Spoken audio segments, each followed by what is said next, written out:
Onsuz da özlərinə göndərəcəm, yaxşı. Deməli, yoldaşlar, bizim bugünkü mövzumuz oldu Misir mövzusu. Misirdən biraz danışdıq. Misir harada yerləşir? Dedik ki, Misir yerləşir Afrikanın şimal-şərqində. Burada ən uzun çay, dünyanın ən uzun çayı hansı çayıdır? Nil çayıdır. Biz Nil çayının xüsusiyyətindən danışdıq. Dedik ki, Nil çayı yaz-payız aylarında daşqınlara səbəb olur, öz məcrasından çıxır və həmin daşqınların qarşısını almaq üçün nələr tikirdilər? Bəndlər. Və yaxud da ki, biz bu bəndləri dambalar adlandırırdıq.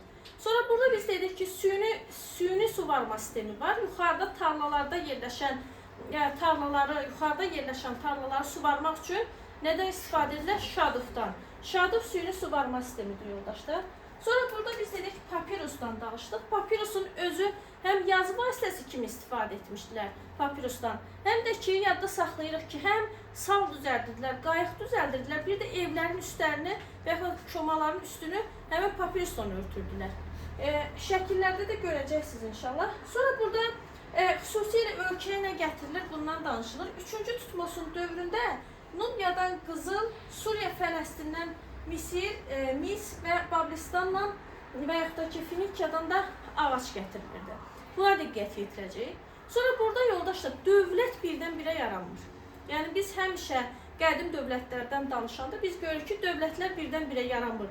İlk öncə həmin ərazidə nə inkişaf gedir? Sənətkarlıq inkişaf edir, əkinçilik, maldarlıq inkişaf edir.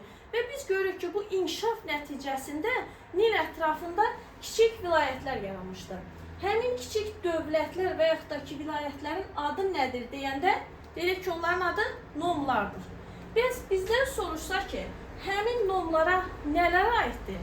Və yaxud da ki, nomlar nədir ümumiyyətlə? Kiçik vilayətlər. Buna nələr aiddir? Biz deyirik ki, hər bir nomun özünün nəyi var? Hökümdarı var, tanrısı var. Hər bir deməli, nomun suvarma kanalları var, otlaq sahələri var. Və bu 40-a yaxın nomun, baxın, siz özünüz də bu suala cavab verin, hər 40-a yaxın nom, hər biri deyə bilərik mi güclüdür? Bunlar içərisində zəiflər də var, elə deyilmi? Yavaş-yavaş həmin güclü nomlar, zəif nomları özlərinə tabi edirdilər. Və bu nomların sayı get-gedə azalırdı. Və güclülər zəifləri özünə tabi edə-edə axırda yaranır 2 dənə padşahlıq. Bu padşahlıqların adlarını elə burada da görəcəksiniz. Yuxarı Misir və aşağı Misir padşahlığı. İndi ən sonda deyirik ki, yuxarı Misirlə aşağı Misir padşahlığı da yenə hakimiyyət uğrunda mübarizə aparır. Baxın, mübarizənin səbəbi nə ola bilər? Mübarizənin səbəbi əlbəttə ki, həm nomlar arasında, həm də ki, nomlar arasında mübarizənin səbəbi nə olardı? Suvarma kanalları, ərazilər, yeni otlaq sahələri ələ keçirmək yolundaydı. Hansı ki, güclülər, yenə deyirik, zəifləri özünə tabi etdi. Ən sonunda yuxarı Misirlə aşağı Misir padşahlığı yarandı. Yuxarı Misirlə aşağı Misir padşahlığı nə üçün mübarizə apardı? Vahid halda ərazini birləşdirmək yolunda mübarizə apardı. Və hansı qalib gəlir? 4-cü minilliyin sonunda yuxarıda olan qalib gəlir deyəcəyik. Oldu mu? Yəni, yuxarı Misir padşahlığı qalib gəlməsi ilə Vahid Misir dövləti yarandı. Vahid Misir dövləti neçənci minillikdə yarandı? Eradan əvvəl 4-cü minillikdə. Dövlət birdən-birə yaranmadı, elə deyilmi?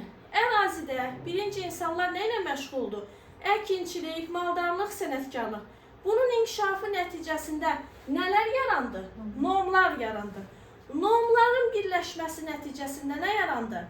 Padşahlıqlar. Padşahlıqların mübarizəsi nəticəsində nə yarandı? Vahid Misir dövləti. İndi məni nə maraqlandırmalıdır? Məni maraqlandırmalıdır. Bu dövləti idarə edən şəxslər kimlərdir? Və yaxud da idarə etmədə kimlər var? Bu dövləti idarə edən şəxslərə gəlin diqqət yetirək.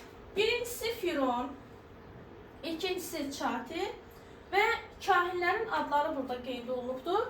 Hansı ki, Misir idarə etməsində mühüm rol oynayan bir Firon, Çati və kahinlərin adı keçir.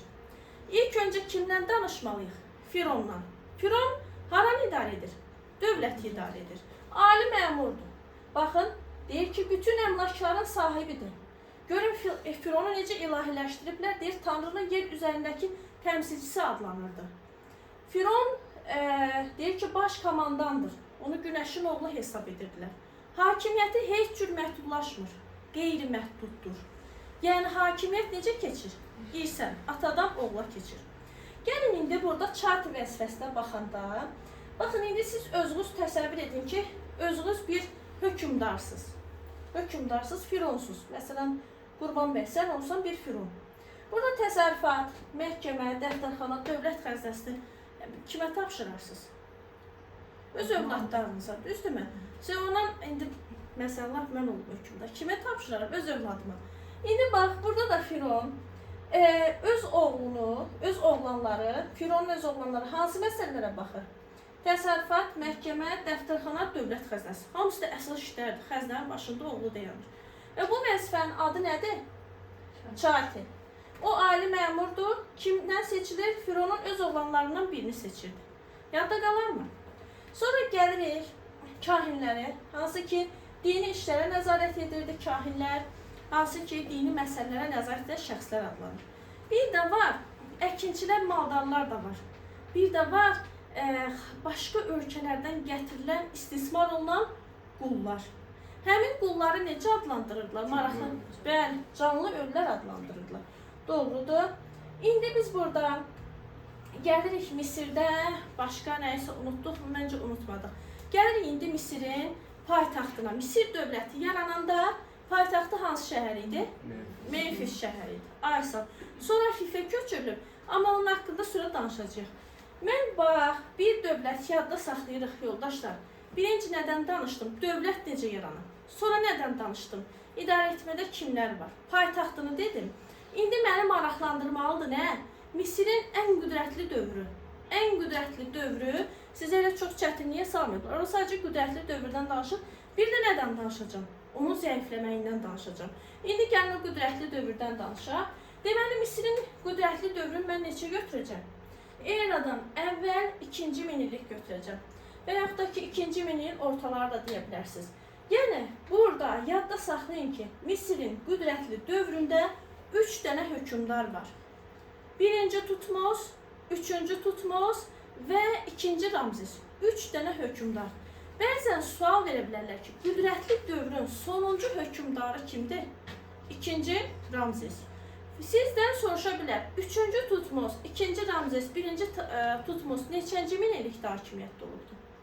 Niyə götürəsiz? 2-ci minillik. Çünki qüdrətli dövrün hökümdarlarıdır. Oldu mu? Daha sonra burada 1-ci Tutmosun hakimiyyəti dövründə görək nəyə görə qüdrətlidir? Deyir ki, Asiya qitəsinə və yaxud da Ön Asiya ərazisinə hücum edib. Ön Asiya ərazisində hansı ərazilər işğal etmişdir? Fələstin və Suriyaya. Və deyir, ərazi Fərah çayına qədər çatır. Bir də bu Misirin cənubundakı Nubiya ərazisində özə tabi edibdir. Yəni bu biraz həmin hissəyə diqqət yetirərsiniz. Biraz əzbərlənməli hissələr var. 3-cü Tutmosun hakimiyyəti dövründə yenə deyirik ki, Ön Asiya hücum edib. Baxın, bu dəfə həm Fələstin, həm Suriya və 1-ci Tutmosun dövründə olmayan Finikiyanı da işğal etmişdir. Və bu ərazi böyük olduğuna görə buranı kimlər idarə edir, deyir? Canişinlər idarə edir. Və Misir qüdrətli dövrdə ərazisi genişlənərək imperiya çevrilir. Sonuncu qüdrətli hökümdar kimdir deyəndə biz deyirik ki, sonuncu qüdrətli hökümdar 2-ci Ramzes. 2-ci Ramzesin adı daha çox Kadeş müqaviləsi ilə yadda qalır, əsas düzdürmü? Bir də Het məsələsi var orada. Baxaq görək yoldaşlar, Hetlər hardadır? Hetlər Ön Asiyada, Anadolu ərazisində yaşayan, belə deyək də, bir xalqdır və bunlar bir padşahlıq yaradıblar. Həmin Hetlərlə Misir hansı ərazi uğrunda mübarizə aparır? Gəlin bura yazaq. Suriya uğrunda mübarizə aparır. Hetlərlə Misir arasında, burada 2-ci Ramzesdir. 2-ci Ramzes. Suriya uğrunda mübarizə aparır və Suriya uğrunda aparılan mübarizənin ilini biz 1286-cı il götürürük. Və yaxud da eradan əvvəl 13-cü əsr deyəcəyik. Heç bir tərəf qalib gəlmir. Amma hansı müqavilə imzalanır? Kadeş müqaviləsi imzalanır. Kadeş müqaviləsinə görə, baxın, Suriyanın şimalı mı Hitlərə daha yaxındır, yoxsa cənubu mu? Şimalı elə deyilmi? Baxın, bu şimal hissəsi kimə verilir? Hitlərə, Cənubu kimə verilir? Misirə. Bunu da bu cür yadda saxlayın. Kadeş müqaviləsində Suriyanın şimalı verilir Hitlərə, cənubu verilir Misirə. Kadeş müqaviləsinin nəticəsidir. İkinci Ramzesin hakimiyyəti dövründə üsyanları yatırır, Eurasiyada baş verən, daha çox abadlıq işləri görür, abadlıq işləri aparır və abadlıq işlərində orada əsasən xüsusilə qeyd edilir, deyir ki, öz adına 24 metrlik heykəl ucaltmışdı. Buna da diqqətdə saxlayarsınız. Daha sonra burada nə qaldı? İndi nədən danışdıq yoldaşlar? Qüdrətli dövrdən sonra nədən danışmadıq? Zəiflədiyi dövr. Zəiflədiyi dövrü nə vaxtdan götürəcək? Birinci minillikdə. Zəifləyirsə o zaman zəifləməsinin birinci səbəblərini deməliyik. Səbəblərin güclü hakimiyyətin olmaması, sülalələrin tez-tez dəyişməsi və hakimiyyətdə olan hökümdarların tez-tez dəyişməsi onun zəifləməsi ilə nəticələmişdir. Və həmin dövrün ən qüdrətli dövləti olan Əhəmənilər dövləti eradan əvvəl 525-ci ildə Kampis tərəfindən Misirə hücum olunur, Pelusiya döyüş olur və Misir işğal edilir. Bunu yadda saxlayır. Və nəyə son qoyulur orada? Müstəqil, yəni Misirdə müstəqil dövlətçiliyə son qoyulur. Daha sonra Makedoniyalı İskəndərin yürüşündən danışacağıq. Makedoniyalı İskəndərin yürüşü də eradan əvvəl 332-dir. Bax, belədir də, bax, məsələn, ardıcılıq belə gedir. Bax, Misir zəifləyir. Onun üzərinə yürüş edir kim? Misirin üzərinə kim yürüş edir? Əhəmənilər. Əhəməni zəifləyəndə kim yürüş edir? Makedoniyalı İskəndər. Bəli. Onda Əhəmənidə olan Misir kimə keçir? Makedoniyalı İskəndərə. Bəli, müqavimətsiz tabi olacaq. Makedoniyalı İskəndərin ölümündən sonra artıq onun dövləti parçalanır və Roma eradan əvvəl 30-cu ildə Misiri öz əyalətinə çevirmiş olur.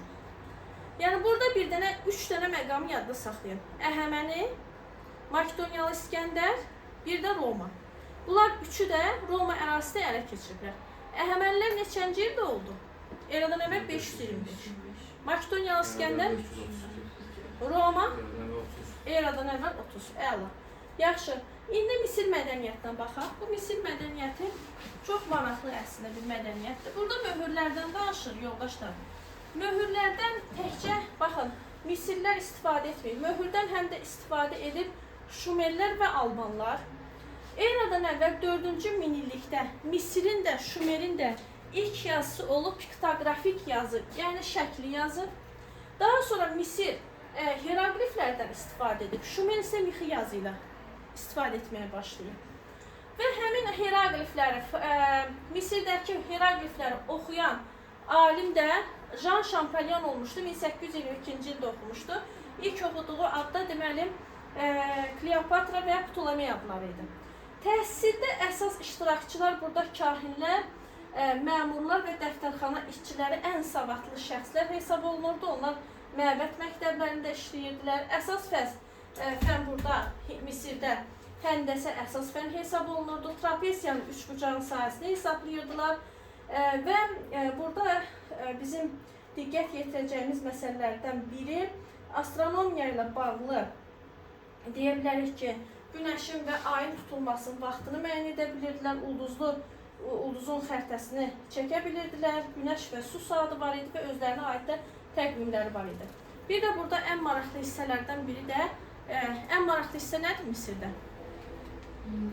Nədir? Piramidalar da hər halda. Misirdə başqa nə var? Misirdə ən maraqlı hissələrdən biri də piramidadır. İlk piramida eradan əvvəl 3-cü minillikdə tikilməyə başlayıb. İlk piramida kimə məxsus idi? Djoserə. Ən hündürü Xeops olacaqdı, bu rahatdır. Bir də orada dəhşətlər atası var, Sfinks. O Mannada da var, onu da unutmayaq. 20 metr yüksəkliyində idi. Sonra burada nə var? Burada ehramlar ölkəsi. Sonra burada deyirik ki, burada qızıl maska tapılmışdı. Ən zəngin sərdabələr Tutanxamona məxsusdur. Elə bu qədər.